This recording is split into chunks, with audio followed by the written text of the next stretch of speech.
Tinawagan ng lalaki ang kanyang asawa pero sinagot ito ng anak na bata. Bakit ikaw ang sumagot? Nasaan ang mama mo? Tanong nung lalaki. Sumagot yung bata. Nandun siya sa second floor kasama si Tito John. Ha? Pero wala tayong kamag-anak na pangalan ay John. Sagot nung lalaki. Sinabi nito sa bata, puntahan mo yung mama mo sa taas at tignan mo ginagawa nilang dalawa ni Uncle John. Sabihin mo na din na nakauwi na ako galing sa trabaho. Umakyat ang bata at sinabing nandyan na ang kanyang tatay.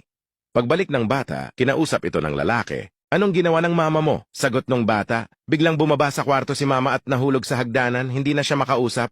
Ano naman ginawa ni Uncle John? Tumalon siya sa bintana at nahulog sa pool. Pero kakalinis mo lang ng pool nung nakaraan, kaya nabagok ang ulo niya at namatay. Ha?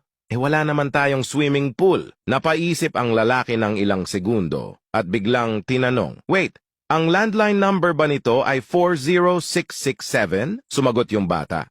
Hindi, ang number na ito ay 40668. Sorry, wrong number. Bye!